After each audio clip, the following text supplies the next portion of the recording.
Hello. Hello, everyone. Thank you for coming to our first Atlas lecture for 2025. And Happy New Year, everyone.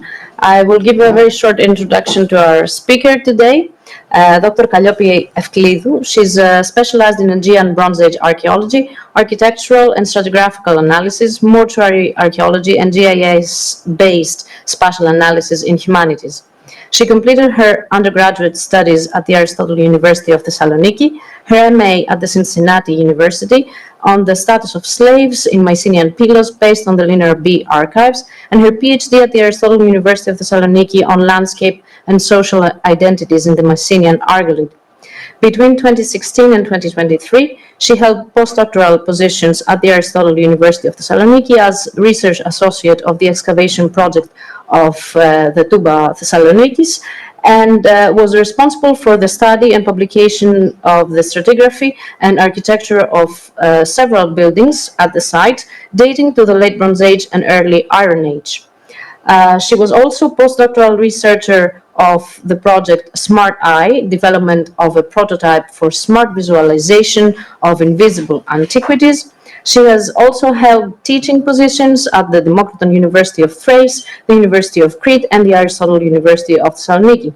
She is currently employed as assistant to the director to the Netherlands Institute at Athens and as freelance archaeologist for the Ministry of Culture. So, without further ado, I give the floor to Kaliopi to discuss the dynamics of human landscape systems in the Late Bronze Age Central Macedonia. Thank you so much.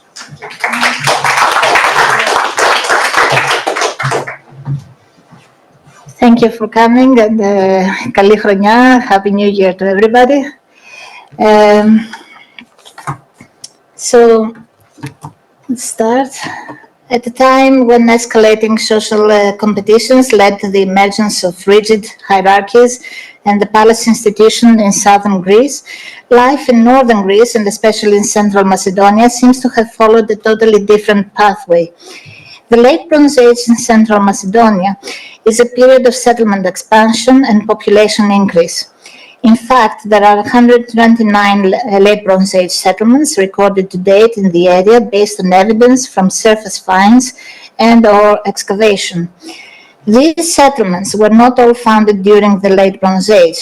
42 seem to have been continuously occupied since the Middle Bronze Age or earlier, and 21 are settlements which were founded during the Neolithic and or the Early Bronze Age, were subsequently abandoned for longer or shorter periods, like Kastanastumba, for example, until re-inhabited in the Late Bronze Age.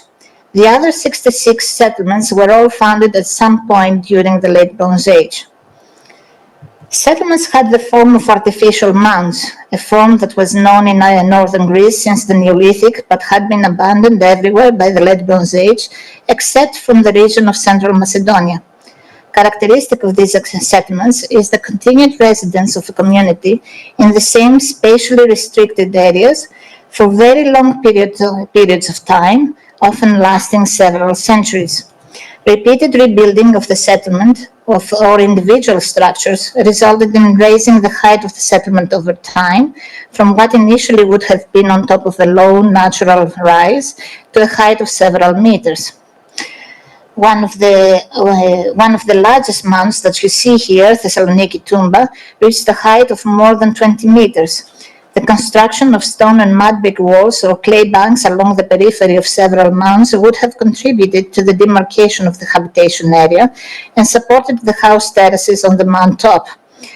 Remarkably, as time passed and settlement height increased, the horizontal extent of these settlements remained stable and rarely exceeded 1 hectare. Some general trends in the spatial distribution of the settlements show that sites during the Late Bronze Age were located at low and higher altitudes. In fact, compared to the Middle Bronze Age, habitation expanded towards the interior and to more marginal areas of higher elevation. So the first question that is raised is why communities in central Macedonia didn't change their ways of thinking and habitation towards the end of the Middle Bronze Age, as evidenced in the rest of the north. If that was the result of how communities were organized socially and politically, both internally and regionally, or perhaps a belief in a successful way of being that worked until then and made sense to the people. The obsession of these communities in keeping their settlement plan unaltered over hundreds of years has been already established in large and long-lived settlements such as Thessaloniki Toumba and Asyros Toumba, and explained as an indication of a strong attachment of these communities to tradition and social stability, and as a means for maintaining for centuries their claim on their respective locality and set of resources. At the same time, by keeping their size and boundaries closed, they seem to have aimed at protecting and strengthening their internal unity and their sense of self-sufficiency and independence. The height of the mounts, according to Andreou and Kontsakis, must have further functioned as a marker of identity for these communities, a symbol of their success, longevity, stability, and prosperity. However, I find it difficult to accept that this feature was pursued from the beginning of the settlement's establishment, that is, when they were first established on low natural rises, either in the Middle Bronze Age or in the early Late Bronze Age, because the height of mound settlements took centuries to achieve and could not be the result of systematic design. If it became a symbol, it evolved into such as communities evolved through time and their perception of the land evolved alongside. But this was certainly not the rule.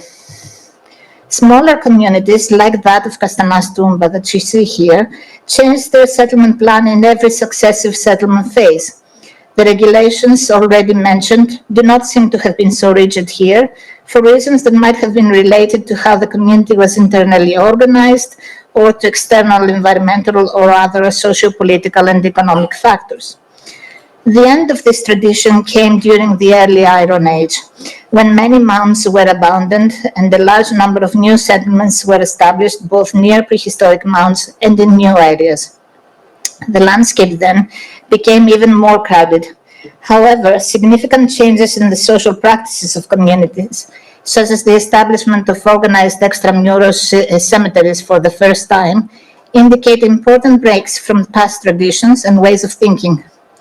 So the next question raised is what caused this transformation of habitation, and more importantly, this transformation of social practices.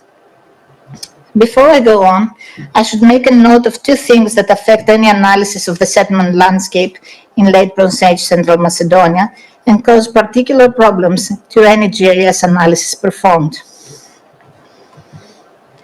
The settlement landscape that we see here and document today, especially the height and size of mound settlements, is the result of repeated rebuilding over hundreds of years. Many of these sites continue to be used from earlier periods, so it is very difficult to assess their form, their height and size at different points of their lifespan.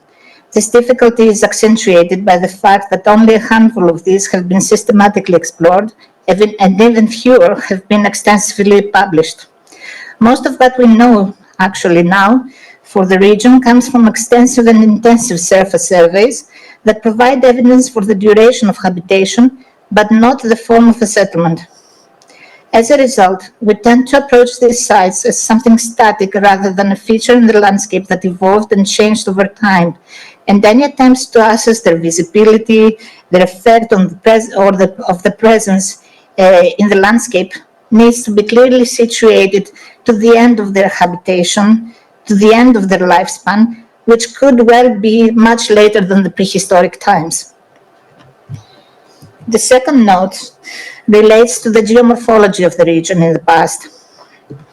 Several studies, and most comprehensively the study of Ghilardi and others, have shown what was already known from the ancient writers and more recent accounts, that the western coast of the Thermaikos Gulf was significantly further inland than it is today. The coast along the city of Thessaloniki and to the east of the city was also further inland by a few tens of meters. The coastline taken into account for this study is that of the period around 1600 BC, and its use in the maps and analysis radically changed how we perceive of those sites that used to be located along the coast but are quite inland today. Historical maps further of the 19th and early 20th century provide further insights into the natural topography of many more areas. A characteristic example is the extent of lakes Arjan and Damatovo, which were drained in the interwar period. The tracing of their historical limits indicates that many of the historic sites in the area were located around them, and in fact, right on the limits of their marshlands around them.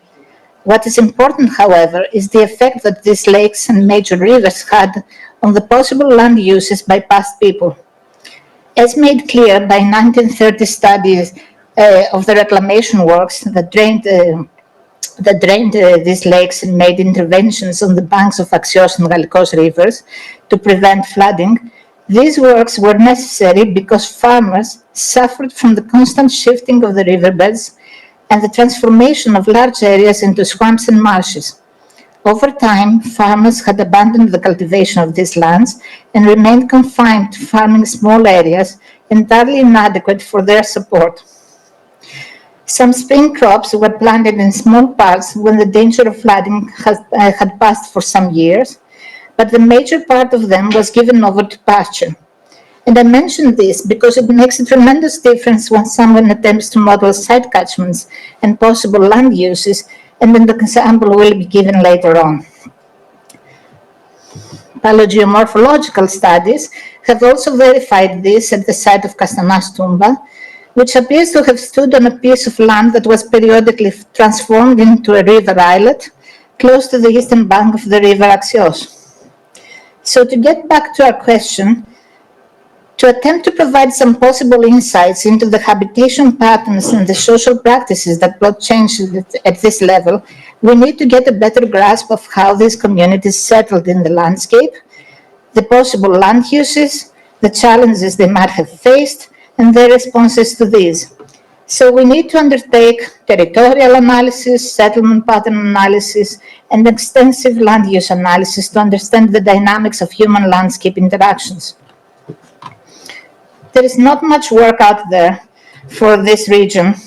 Ole Aslaksson's PhD is perhaps the most comprehensive and systematic study, but of limited geographical extent. And most of the analysis of the distribution of late Bronze Age settlements in the region have been based on identifying clusters of sites using, for example, methods such as Ripley's K function or kernel density, or by dividing the space among sites, such as Thyssen polygons. However, the use of these spatial statistics is problematic at the regional scale. Spatial statistics seek to identify patterns of dispersion against a space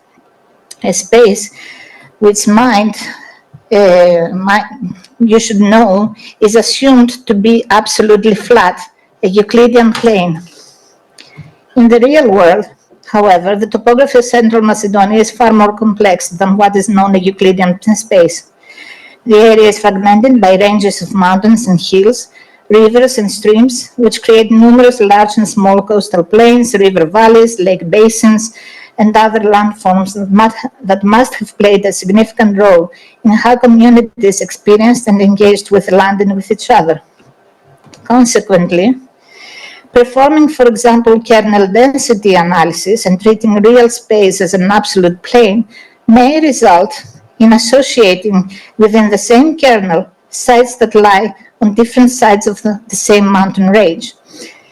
So the approach followed in the present study acknowledges geomorphological diversity as significant to the way people experienced space in the past, and the first thing that was sought after was a way to break the region down into smaller analytical planes of minimal topographical diversification and boundaries that would have been meaningful to people. An intuitive way of delimiting territories in the past is by natural features, rivers, mountain ranges, etc. And we have many historical examples from the past and present where such boundaries have become permanent political and state boundaries. In our study area, a spatial association between settlements and water bodies, especially rivers, is readily observed. Most of these rivers or streams have dried up now and have been forgotten, but their imprint on the land is still there, and the proximity of settlements to them indicates that they used to have water flow. You can see on the left here a Google Earth image of an area marked with the red line.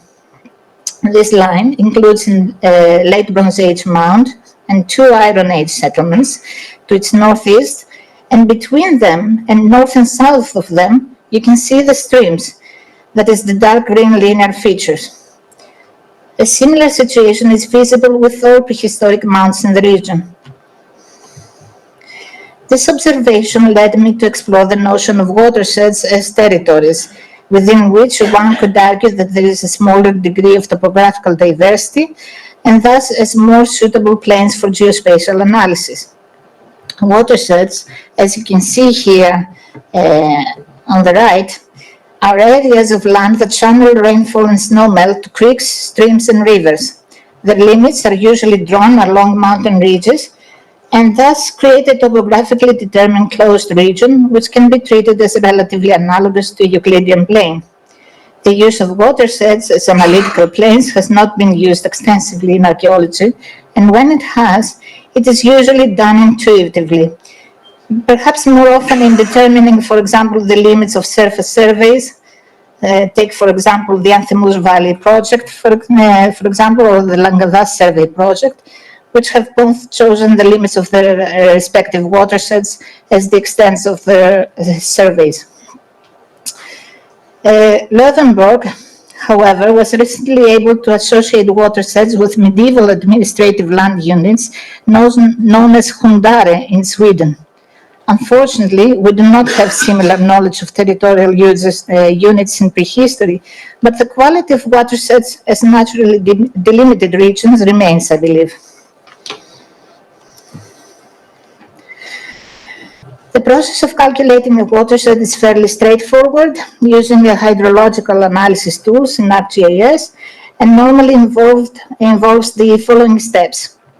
Amending the DEM, a digital elevation model, by filling in any sinks that might be present, creating a flow direction raster from the DEM, creating a flow accumulation raster from the flow direction raster, creating the pour points from which the watersheds should be calculated, snapping the pour points to the appropriate location in relation to the flow accumulation raster, and calculating the watersheds to the pour points from the flow direction raster. I know it's technical, but you can stop me if you want. During this routine, it is possible to use the flow accumulation raster to apply the stream order tool to identify and classify types of streams based on the number of their tributaries. This is helpful when you need to produce a vector layer of streams without having to digitize them yourself from satellite imagery or topographic maps, which sometimes do not indicate all existing streams in the smaller scales, such as 1 to 50,000. So digital elevation model resolution and flow accumulation threshold can greatly affect the quality of the result and the detail of the stream network produced. The DM used here is an allospulse or radiometric terrain corrected geotiff of the Alaska Satellite Facility with a pixel spacing of 12.5 meters. The flow accumulation threshold used was 10,000 cells to avoid an overly detailed stream network. But, however, one should experiment quite a lot with this threshold to find the correct level to stop and finalize the procedure. Now that we have these natural regions, we can explore how settlements are distributed within each and make comparisons between them to determine potential patterns in the choice of settlement location and the way communities functioned in the landscape. How they interacted with each other, how they dealt with opportunities as well as challenges, and ultimately how these conditions have affected their socioeconomic and political organization on an intra-settlement as well as on a regional inter-settlement level. The first observation concerns the small number of settlements in most watersheds, less than 5 sites in 85% of the watersheds. Just three watersheds seem to differ, those feeding perennial rivers Axios, Gallicos, and the twin lakes Koronia and Volvi in Langadas. And one could argue that this is because they are also the largest ones in the area. However, the density of settlements per square kilometer, which is the orange line at the bottom of the graph, you can see that it doesn't change much. So the density remains the same more or less.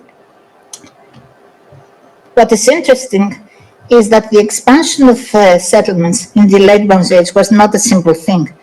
It involved populations making claim on lands that might have challenged the claim of others.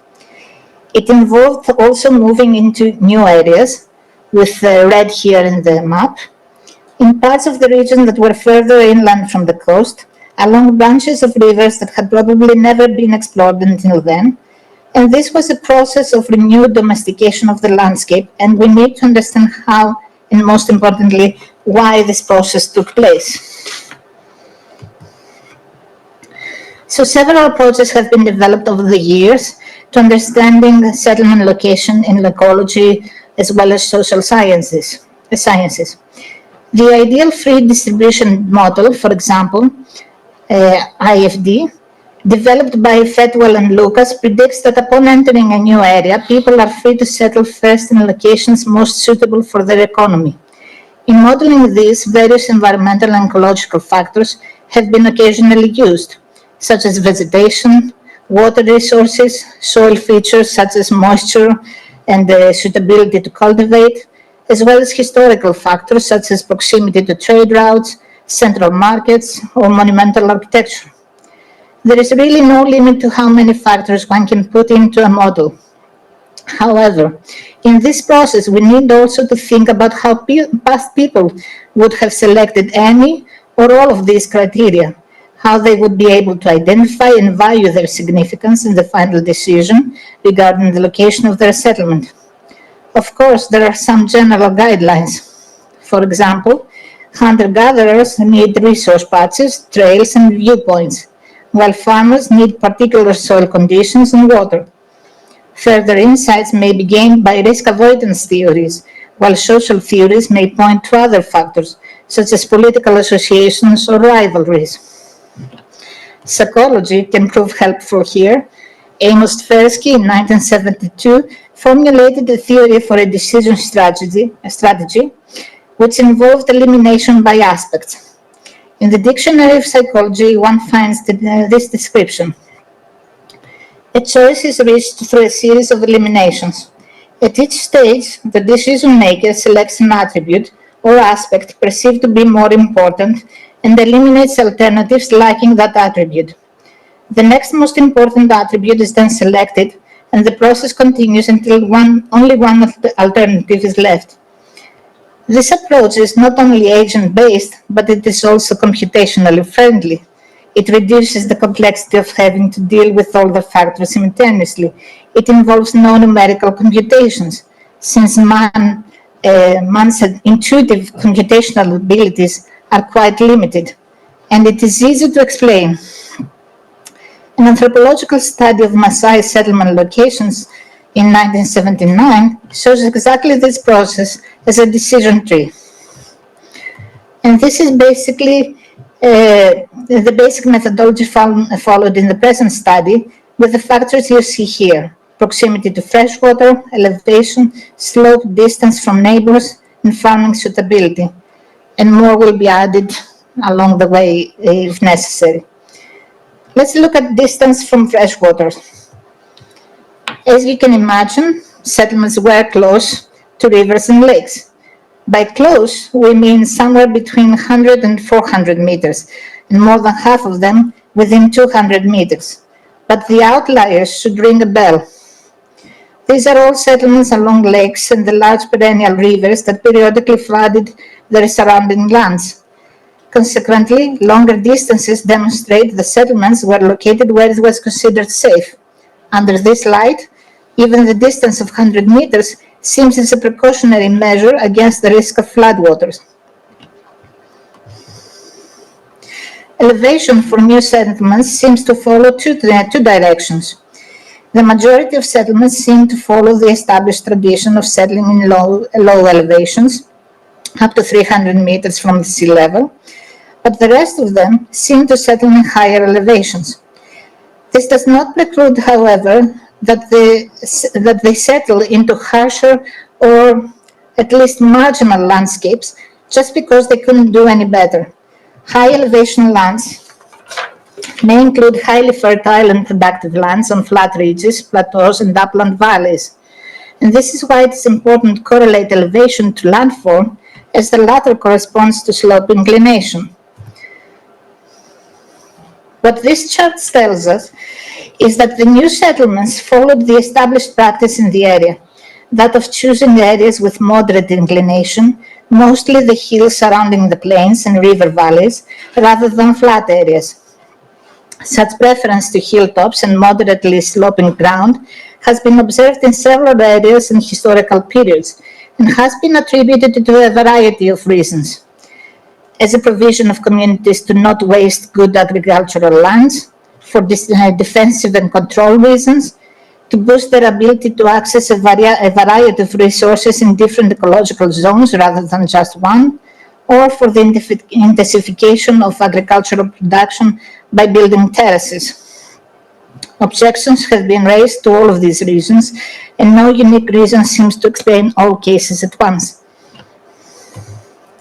In fact, there are many settlements still in our region that lie on flat areas, such as Perivolaki Tumba that you see here, on the fertile plain of Langadas, and at a short distance from Lake Koronia, and they thrived. I suppose it is a combination of factors, once again, that played a role in making this decision. Proximity to neighbors is expected to show us whether settlements in different watersheds were located near or far from each other, and whether this distance was standardized based on some preconceived standard of perhaps optimum distance for economic and/or socio-political reasons. Two different methods of measuring distance were employed, Euclidean and coast distance, both measured in kilometers. Euclidean distance measures a direct line between settlements, irrespective of topographical or other factors. Coast distance presently was computed to take into account slope and find the easiest path between settlements. The results in both cases showed substantial discrepancies ranging from 3 to almost 10 kilometers. To some extent, we must admit these larger distances could be attributed to the lack of archaeological research, especially in the more inland regions, such as the region of Kilkis, to the north of the study area. The coefficient of variation, further, shows great variation in distances in almost half of the watersheds with more than 3 settlements. One could argue thus that no rules existed concerning a measure of distance that would have been pursued by communities in their choice of settlement location. However, while distance alone as a measure does not seem to have played any particular role, it does play a part when considering the pressure that the distribution of settlements and the density they have would have put on the resources and the extent of possible land use. I followed here the methodology of Anton Bonnier and collaborators in their analysis of the legacy data from the Berbati Valley survey, not only because it was a novel and insightful way of putting to use a spatial statistical tool like kernel density that is often misused and misinterpreted in archaeology, but also because this way we can produce comparable quantitative data between different geographical regions. Kernel density can show the interest of communities in certain localities and the extent and degree of pressure put on the land and its resources in these localities rather than others. It requires users to define a radius and can also take into account a possible ranking system of the settlements. In the present case, this was not possible due to the sheer lack of this type of data. We have no knowledge of size of settlements or height or population. The radius of analysis, however, was defined once at 2.5 kilometers and once at 5 kilometers. 5 kilometers correspond to an idealized 1-hour catchment area for agricultural communities that has been used extensively in site catchment analysis in archaeology. However, the 2.5 kilometer radius corresponds to a zone of critical importance to settlements, where the bulk of their activities, whether agricultural or pastoral, would take place, gardens would be planted, and water for drinking and watering would have to be available. The results of the analysis show that a marked difference is made by the radius chosen. At the 2.5 kilometers, the distribution of settlements in the landscape is such that rarely do 2 or 3 of them lie too close to each other to actually put pressure on the land. Pressure is shown by the red in the maps. At 5 kilometers, however, substantially more settlements lie too close to each other, leading to larger areas suffering from pressure on their resources, a result that would definitely cause distress over the years unless some arrangement is made between communities for sharing or cooperating. Still, these results could be misleading because they are also dependent on the number of settlements in each watershed, the types of resources available, and the potential of communities to seek resources in alternative locations.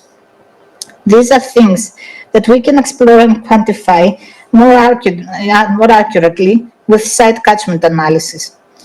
The notion of a site catchment is quite old. It limits a territory or set of concentric territories surrounding a site and the resource potential contained within that area.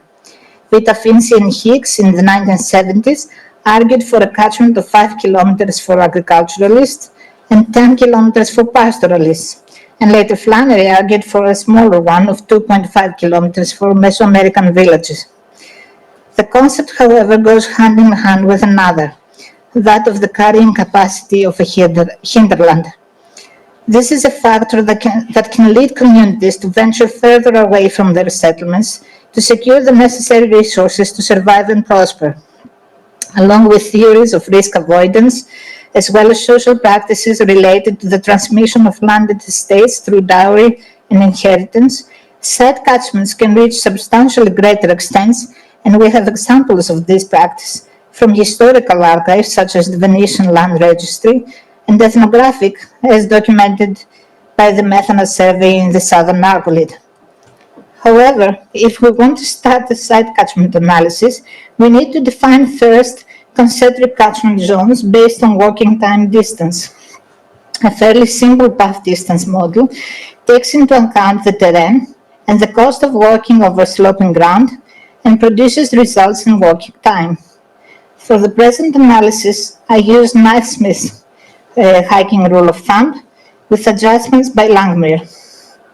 According to Naismith's rule, a man needs 1 hour to cross 3 miles of flat plain and an additional hour for every 2,000 feet of uphill walking, and Langmuir adjusted times to take into consideration the difficulty of downhill walking. Now let's see watershed 18, the area feeding the watershed feeding lakes Koronia and Volvi in Landavas. The kernels at the left were computed based on the 5 kilometer radius, and pressure on the land is indicated in several areas, as you can see.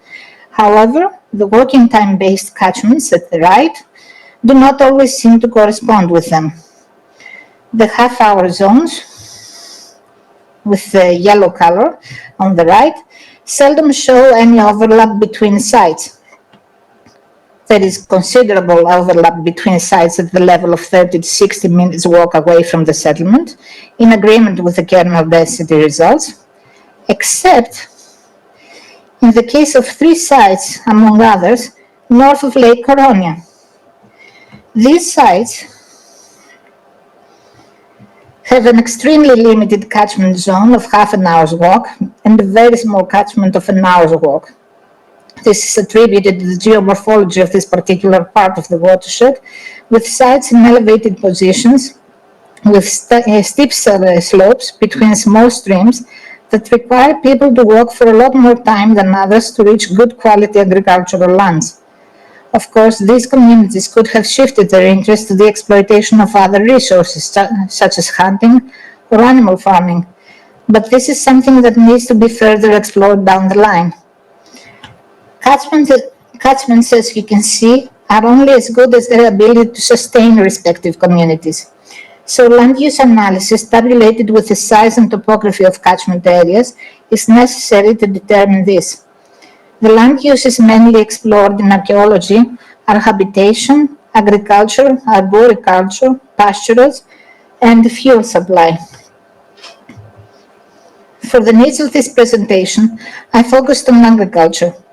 Croplands are determined mainly based on slope suitability. According to relevant studies, plow use is possible with pre-mechanized means up to a slope of 15 degrees inclination, and farming on steeper slopes would be possible with terracing, but we have no indication of such structures in the area. In our region further, with the evident association of settlements to water bodies, croplands need to be additionally ranked according to flood susceptibility. We know that historically lakes Koronia and Vorvi periodically flooded the plain of Lagadas, just as Axios and Galkos rivers flooded their surrounding areas. And we have a geomorphological study of the area by Pat Morrison, which shows the limits of the lands that were most susceptible and did flood in the past. Flood risk is assessed based on the elevation and slope of the terrain, on distance from streams and rivers, as well as insights from the Korean 2000 land cover inventory.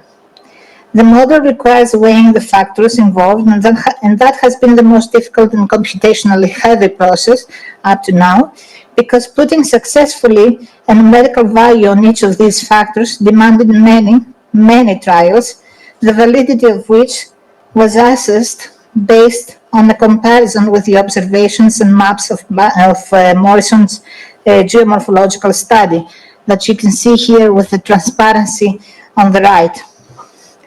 And there you can see the areas highly susceptible to flooding, indicated with the red line, and quality farming land with blue. The resulting croplands raster is shown here. Based on this raster and following an adjusted version of Axel Poslužny's calculation of crop yield carrying capacity, it appears that settlements on the margins of the Langadas Valley had limited access to good quality farming land, and much more to low quality producing crop yields that could fall short of the needs of any of these communities. The few cases in the graph that appear to have access to large catchments of good quality lands do so because they are on the plain, they are close to their neighboring settlements and can share the parts of their catchments that lie beyond the half-hour walking distance threshold. And these are the cases of Perivolaki and Kavalari tumbas in the plain, Asiros tumba at the north, and Tumba Tuleka between the two lakes.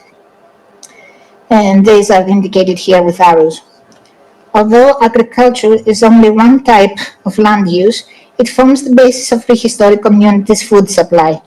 So the distribution of settlements in the land, the fluctuations in the distances between them, and the availability of resources may demonstrate the will of communities to secure at least some independence with exclusive exploitation of some basic resources near their settlements. Nonetheless, we see many cases of settlements being close enough at approximately 5 kilometers or 1 to 2 hours walking distance to suggest a system of cooperative and codependent communities. Sharing food resources would have formed only one aspect of this symbiosis. These communities would share labor, knowledge, and skills, and would probably support each other in times of crisis. On the other hand, there are communities that appear more isolated, especially the ones which settled in new areas where competition for resources would have been minimal, but the quality of their farming lands and their carrying capacity remains to be explored. We are still at the very beginning of the settlement analysis, and the results reached need to be evaluated watershed by watershed before any generalizations are made at the scale of the entire region. In the meantime, thank you very much for your attention and the invitation to this lecture series.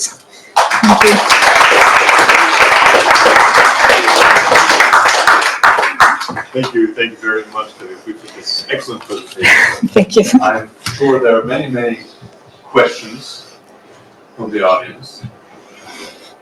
Many people are still thinking about their questions, so they're formulating in their minds. In the meantime, if I may start with one question, maybe starting with the last slide that you're showing now. More a comment than it is actually a question.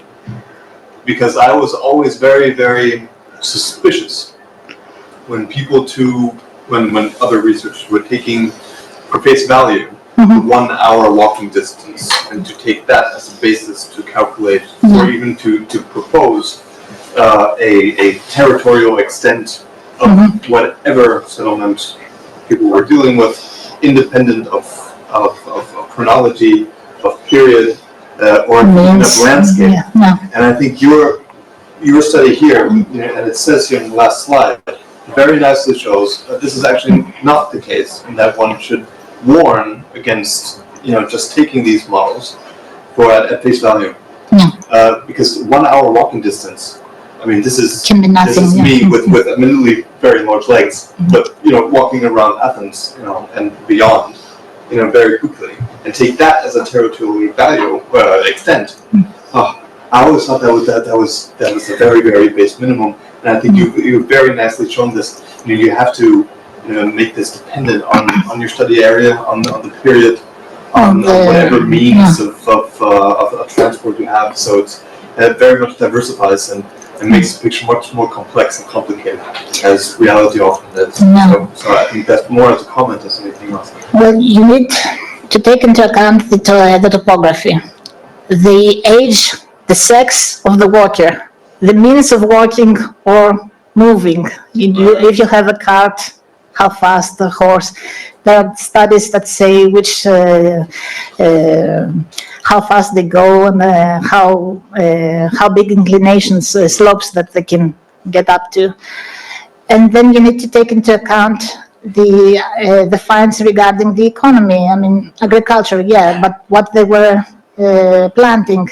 Did they have gardens? Did they have intensive agriculture, extensive agriculture? And then, even if you have this in mind, I would never suspect how different the territories can be if I hadn't seen the Venetian land registries, where they show the territories of different villages. And they can be variably shaped, they can be large, small, and there is no real rule behind that. And I've studied them a lot, and I still haven't found a reason how they get this type of shape and extent. And this is where it goes in, and you have to take into consideration social factors, like the dowries and the inheritance rules, and how the lands move from one generation to the next, and that changes the territory. So putting all this into a model is very difficult, but one can start slowly. That's why this is a process that takes a long time. You have to add more and more information to it to get to where you feel comfortable saying that this is a territory and there isn't any rule for all the settlements and for all periods. I 100% agree. It's very convenient. You see that in a lot of studies, just to take that 1 hour walking distance, because it's been raised many years ago, and for a very valid study, of course. But that's very specific to that study, and it can be a beginning from where you can start, but then you have to add more stuff to it. More complexity. Could we go back to your slides where you show how you get to the watershed? It's a big graph with it comes to... In the beginning. Yeah, there's at some stage the aspect of flow accumulation, actually divided in stream order and stream to feature. That's the graph I would like to have. I think it's sort of... Yeah. Exactly.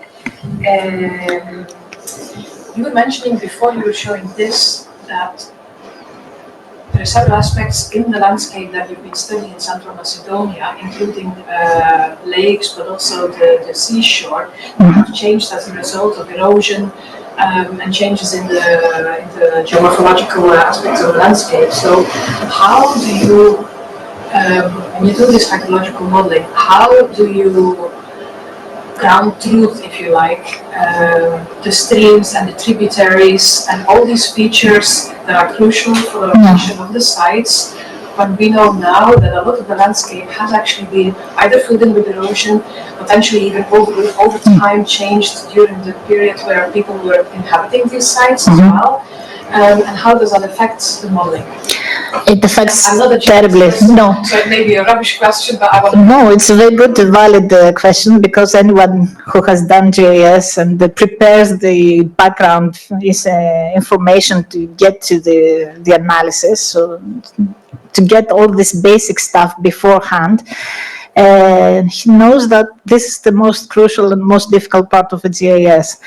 And you can't be 100% right, never. Thank God we have the geomorphological studies to show us the correct line of the coastline at different times. So we have 1600, but then we don't have anything until 600 BC. So there's a big gap there. So you make do with what you have. This is northern Greece is a place that has a lot of scientific studies done. So we have a lot of information about that. But the worst thing is calculating the riverbeds of Axios and Valikos, which constantly change. And today they are 3 kilometers to the west, but then it was, as I showed, at where Kastanastumba is today, which is the very dry place now, but then it was part of the river, and many times it was flooded around and it became an islet. So to get close to this past condition, I decided to show the riverbed in the middle with a line and then add marshes around. So I had these lands that were usually flooded. I had them done as marshes. So I knew these are areas that will not be very much used. They would be affected by the water. And based on what we had from the 1930s descriptions, we know they weren't used. So I left a very big gap on either side of the river that's not usable land. And this makes a difference to when you do the land use territories, because they can't overlap with the marshes. So you have, you make there a boundary that they cannot calculate into the results. But still, this is not perfect. I mean, you can never be perfect unless you have even more information about it. Yeah. And the other thing is, when you actually go to the level of the site, you can check with Google Earth and satellite imagery, and that falls correctly. The streams that come up from the analysis, they fall very well on top of the existing streams. So there you have a verification that you're going to do well. Further questions?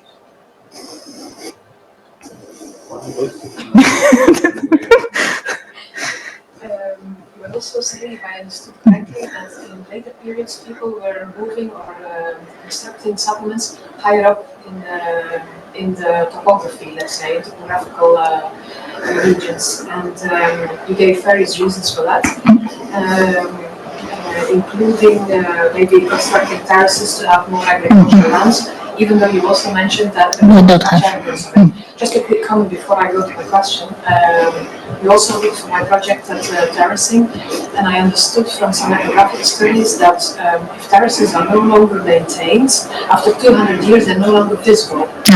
So this is something that you may take into account. No. It's only when they are within the 200 years picked up again in order to be used as terraces again, you may see something in the landscape. Other than that, you will not have it. The other thing is that northern Greece doesn't have a tradition in building terraces. We see terraces in the settlements, like towns, the sides of the mounds, but they are not the terraces that we see in the southern Greece or the islands, where there is a clear tradition for building that.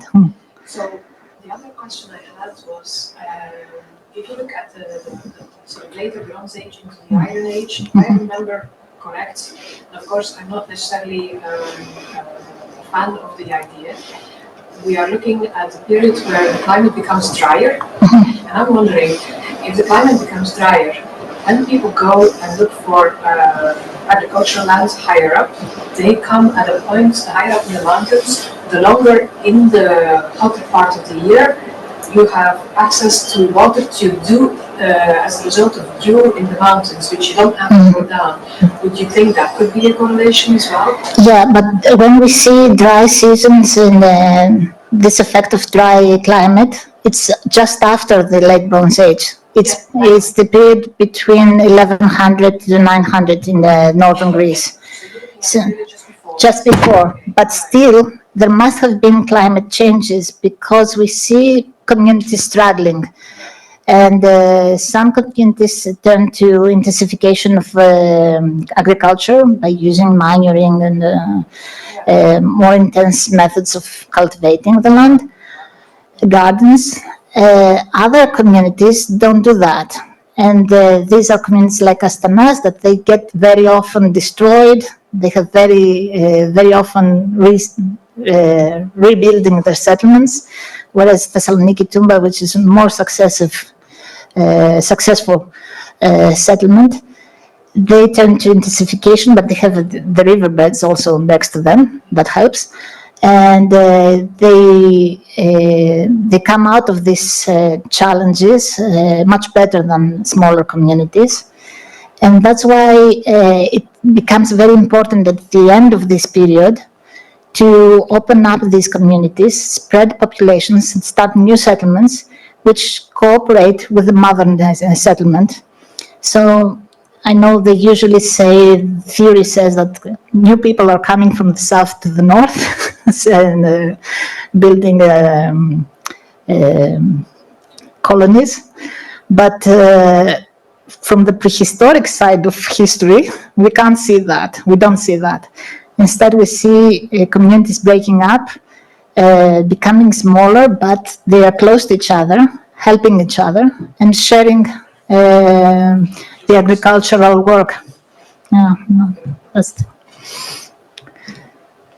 Thank you. I'll pick up Roman's question, and I really like the fact that you found that there were clusters of some kind of political, maybe social, economic, etc. unity.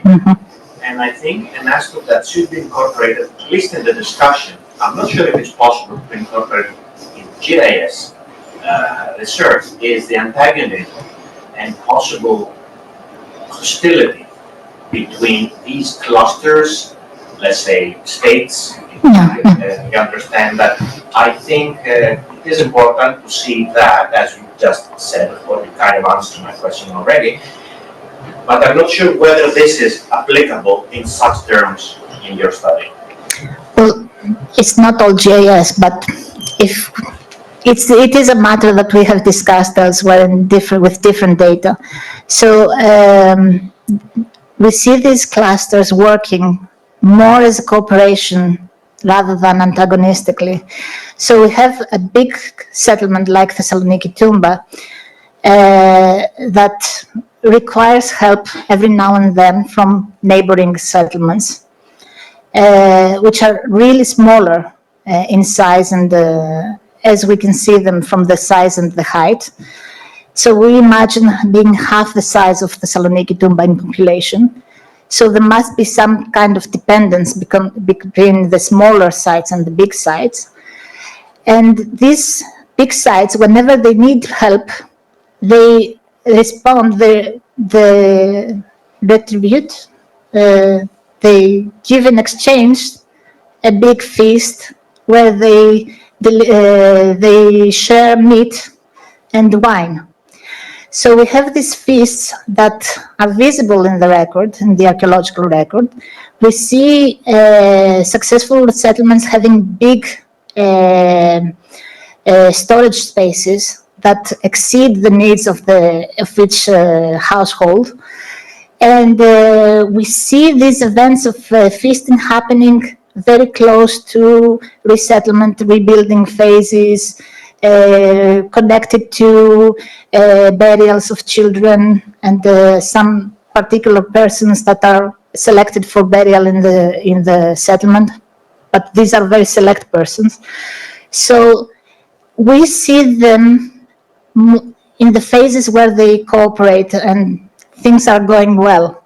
Of course, there are going to be antagonisms, and when you have expansion of settlement, of course, there is a problem with the resources. They have to find a way to share. And perhaps this is why some settlements are going to new places where they were virgin places until then, and they try to settle there. I don't know if that would be a successful strategy. I haven't found that yet. I'm not there yet in the analysis. But as pioneers, they must have had difficulties. But certainly there would be antagonisms, but there would be also opportunities for cooperation. I mean, it wasn't an ideal world, but we haven't found any occasions for war or for settlements being fortifications. We don't have distractions of settlements by fire or something else. So we don't have very visible signs of hostilities. Since the human factor has been raised, I think that the question of quality, not necessarily in opposition to quantity, but in addition to quantity, is a very important question to make, because you were able now with various, factors. You were looking at the site distribution, factored on the distribution in accordance with the watersheds, land use, etc. And then you classify them further in terms of size. So size is one measurement, how you can try to deduce, the quality of that as well.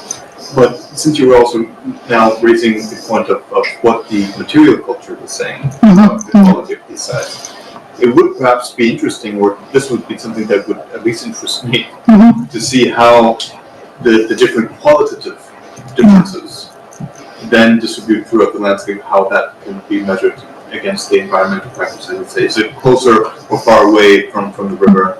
Are they immediately within the valley? Probably not, because they're flood. Are they further above where you can view over a large area? Something like that. And are there any indications that you can say so far? Yeah, the case study of Langadas that I showed in the last section, which is also verified by the geomorphological study, because they also classify the lands based on, in 5 classes here, based on the quality of the lands for agricultural use. So you do have some qualifications, some ranking of lands, so that you can see which the ones are better and which ones are not. And then you have to quantify that based on carrying capacity, which is how many people can be fed from this. So you can have a very huge territory of bad land. So you have to start looking then for other types of land uses. I mean, other types of crops that they could have. And then you start looking at the plant material from different excavations, and you see the variety of crops that they used and the methods that they used. And you can try to put that information in there and start saying that, like we did for the Venetian period, right next to the settlements, you had the gardens, in a very small section of the territory. like 10, 15 minutes away. And then you had good lands, usually. And then after half an hour, you got to the really bad lands or the medium quality lands that they would use for barley, for crops that were secondary. And they would also use it for animals, pasturage. Yeah. So then you start taking input from the data from the excavations, and you start looking where is appropriate to go for that land use. I mean, where is appropriate for pasturage, where is appropriate for crops. But does it always match? That's what I've known. It's very difficult to match. Does the archaeological material from the sites themselves, do they actually then confirm? It's very difficult. I mean, for the Venetian maps that we had specific extents in kilometers, in square kilometers, that we knew that was in that shape of territory, right? We had the determined size of territory. You had 10% pasturage, you had 20% of other crops, you had arboriculture, and you had vines and stuff. And that never fell correctly. But this is something that you have to test with the models. You have to play around with the models and how you rank the different factors. But it's a very difficult process, and you need a lot of computational hours to do that. Eventually, we might make it.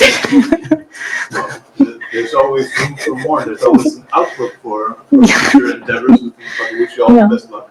And if there is now any last remaining questions, then we thank you once more for this. Thank you too. Thank you too.